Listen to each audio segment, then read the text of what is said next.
खुजली की बीमारी। चल मैं आती हूँ, खाना बना के रखना। अरे फिर से कहाँ जा रही हो आप? पिछले 2 घंटे में 8 बार इधर उधर जा चुकी हो।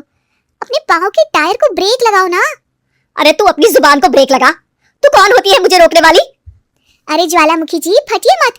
मैं बस ये कह रही थी कि बिना बात के बाहर मत निकलो। लॉकडाउन खत्म हुआ है, कोरोना नहीं। बीमारी तो अब भी है ना।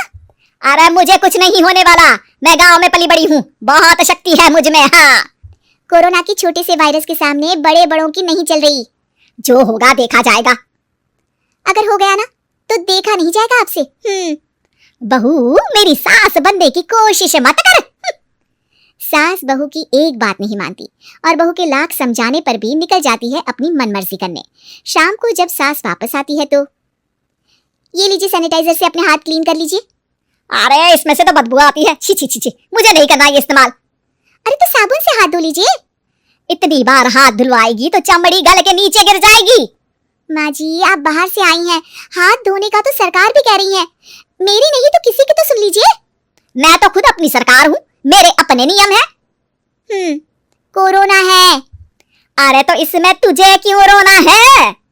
यार माँ जी जरा सी बात है, इतना तो कर ही सकते हैं ना आप। नहीं नहीं नहीं, सुना नहीं?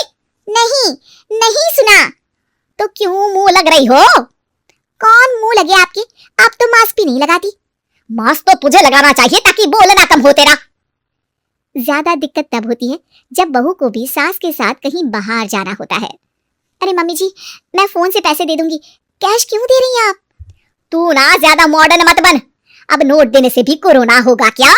हाँ, नोट पता नहीं कितने हाथों से गुजर के हमारे हाथ में आते हैं और उनमें से कुछ गधे तो ऐसे होंगे जो हाथ भी नहीं धोते होंगे। हैं? ताना मार रही है क्या? नहीं तो। तू मुझे बेवकूफ समझती है क्या? मुझे नहीं पता कि गधा कौन है। माँ जी मैंने आपको कुछ नहीं कहा। अरे कैश दे रहे हो या फिर फोन से दोगे? कुछ लेना ही नहीं है। अरे मेरा टाइम क्यों वेस्ट किया फिर? बहू तुझे ना मैं बाद में देखूंगी। बाद में मतलब कितने बजे? बहू बड़ी मजाकिया है आपकी, और सास बहुत गुस्सेल है, एक फटका दूंगी ना। अरे सॉरी आंटी जी। बहू सास से परेशान होकर बाजार से अकेले घर आ जाती है और अपने पति से कहती है, सुनिए जी मेरी एक शिकायत है आपकी मम्मी के बारे में। वाह, लोग बच्चे की शिकायत लेके मम्मी के पास जाते हैं, तुम मम्मी की शिकायत लेकर मेरे पास आई हो। तुम्हारी माँ है ना, बिना मास्क के बाहर जाती है, सैनिटाइज भी नहीं करती हाथ और बिना काम के घूमती रहती है। अगर कोरोना हो गया ना तो दिक्कत हो जाएगी। अरे मैंने भी तो कहा ना उनसे 1-2 बार, पर मम्मी मानती ही नहीं किसी की बात। मुझे ही कुछ करना पड़ेगा। अच्छा क्या कर लोगे तुम? क्या कहा? नहीं मेरा मतलब तुम क्या करने वाली हो? तुम बस मेरा साथ दो।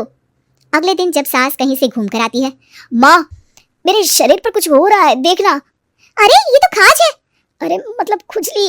हाँ, और ये ऐसी वैसी खुजली नहीं है, फैलने वाली खुजली है। परसों तक मुझे थी, आज आपको भी हो गई। ज्यादा पास आते हो ना मेरे पास।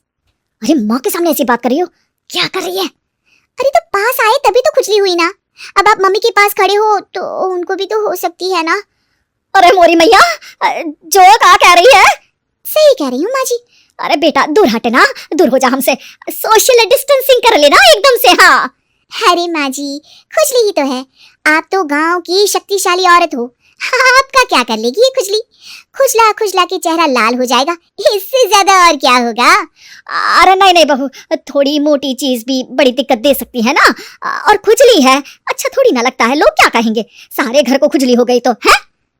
तो माँ क्या करूं मैं? अब क्रीम लगा, नहा ले नीम के पानी से, घर से ना निकल वरना लोग खुजला खुजला के माय नेम इज खाज बोल के चढ़ाएंगे तुझे। और हमसे ना बेटा दूर रहा कर, कहीं हमको भी हो गई तो। माँ ऐसे ही कोरोना भी तो हो सकता है, खुजली होने के बाद लोग क्या बोलेंगे, कम से कम वो सुन तो पाएंगे। अगर कोरोना हो गया तो? बाबा समझ गई, अब तू अपनी खुजली का ध्यान रख, मैं तुम्हारे कोरोना का ध्यान रखूंगी, ठीक है? माँ जी आप तो बिना बोले ही बस इशारों में ही समझ गई। वैसे ये आइडिया था किसका? आपकी बेटी का। अच्छा अच्छा, सोशल डिस्टेंसिंग की वजह से छू नहीं रही हूँ तुझे वरना दे दनादन हो जाता है ना माँ। अरे हंस क्या रहा है? मेरे लिए नया मास्क लेकर आ। उस दिन के बाद सास ने गांठ बांध ली, 2 गज दूरी, मास्क जरूरी और घर में ही बैठ के खाओ आलू पूरी।